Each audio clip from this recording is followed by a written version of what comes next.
Hey guys, Switch TV here. Welcome back for another video. This is going to be our second Quinfall video in a series. In today's video, I'm going to break down how to unlock enhancing, where to get the materials for enhancing, what the success rates are from 1 to 15, what power stones and talismans are and how to get them, and also the rotation strategy I use for higher upgrades, which has netted me multiple +7s in my experience. The first step to enhancing in Quinfall is to buy a house in any of the towns, use the construction vendor to then craft your workbenches. Tier 1 is sufficient for what we're doing. You're going to need the blacksmith, the loom, and the jewel crafter's bench. Then place down the workstations in your home. Now that you have your house and your crafting stations down, you're going to need the materials to actually do the upgrades. You can gain materials from multiple areas. The first one that we're going to talk about is dungeons. You generate 300 dungeon points a day, and you can have up to 1,000 dungeon points stored. After that, you'll start to overcap, and you'll be wasting dungeon points. You need to do these dungeons for upgrade materials and action points and better gear. If you open up your inventory, you can also spend your action points for upgrading materials. Click on the blue icon that I have on the screen right now.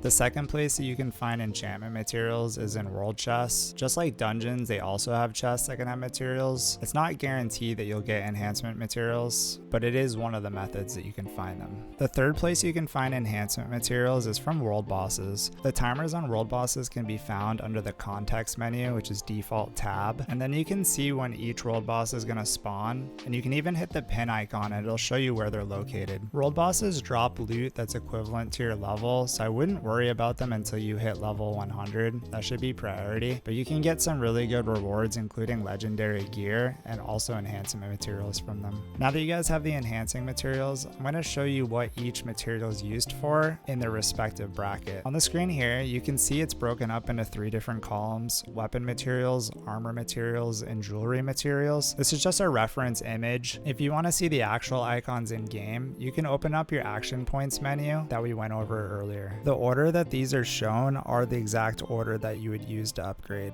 Alright, on the screen you guys can see the upgrading chances. The only ones that are going to be safe are 0 through 3. Everything after that is going to have a chance to fail, going all the way down to a 1% chance at 14 to 15. There's also enhancement boost materials. These materials will give you a better chance at being able to actually upgrade the gear. So it's important to note that these percentages multiply your base chance. They do not stack additively. Also, the percentage does not increase based on how many you use. The higher the number of upgrade, the more materials that are used. For example, a +4 uses 5 material, a +5 uses 10, and so on. And in this example, it's a +7 staff, it's using 40. There's something in the game that can prevent your item from breaking. It won't prevent it from failing, but it'll actually save it from breaking. And if it succeeds, it won't consume it. These items are called Teras. Teras are extremely valuable and extremely rare items. You can find them in game from boss drops, from dungeons. You can find them in world boss drops. You can find them in arena chests. And you can also get a few of them in the cash shop via the gacha wheels. Additionally, you can buy one once a week from the cash shop. If you guys haven't created a character already, you can actually use my referral ID. I'll throw it up on the screen. You can put that in at character selection on the bottom right, and that'll actually net you 400 V coins, which is the in-game currency for the cash shop. The next topic we're going to talk about is power stones.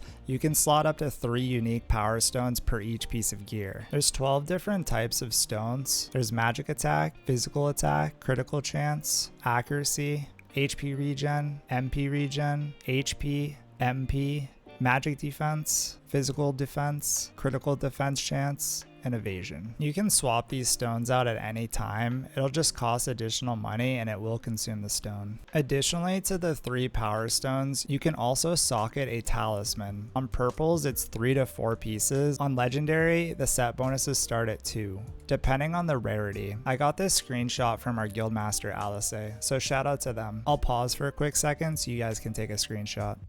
I broke these pictures up into sets of 4. The way you can read these is left to right. For instance, Talisman Ravager's Dominion set, the top left one. Purple version of that, or the rare, is Ironclad Fury, but then the legendary or the orange version of it is Ravager's Dominion set. You can see that being depicted by the 3 and 4 set for purple and 2, 3, and 4 for legendary. That's going to follow suit for every single set. I'll pause again if you guys want to take a screenshot. Unfortunately, I wasn't able to get the 4-set legendary for Dragon Claw, but I believe it would also be crit chance and crit damage, and you can stack both of them if you have legendary and a purple set. All right, before I go over this, you guys need to make sure you have your tinfoil hats ready. But something that I like to do, I call it like a rotation strategy. So what I like to do is I like to upgrade multiple pieces. And if I fail, I switch to a higher grade, lower enhanced piece. If I fail again, I attempt one of the higher enhanced items. If I succeed, I switch to a lower grade, lower enhancement piece. My reasoning behind this is enhancement is probability based. So if you succeed multiple times in a row, statistically your failure chance remains independent. But psychologically and risk wise, I don't like pressing high value items during streaks. If I fail multiple times, I shift to something with more value, and this spreads risk instead of concentrating it. It's not really mathematically proven, but it definitely helps control variance and keeps me from tilting. So to conclude the video, you should probably aim for +5, especially at this point. If you guys are just starting, it might even be wise plus up a 75 set to +5. You're going to be a little bit before you get to level 100, and you're going to be paper. If you're already 100, I would definitely aim for +5 in 100 gear and keep upgrading things incrementally to +6 and then +7 and so on, while focusing on your weapon and chest as priority. I just want to shout you guys out. Quinfall community has been very helpful, and I've seen a lot of you guys stop on my live streams on Twitch, Kick, and YouTube, so I really appreciate it, and I'll see you guys out there. Thanks for watching, guys.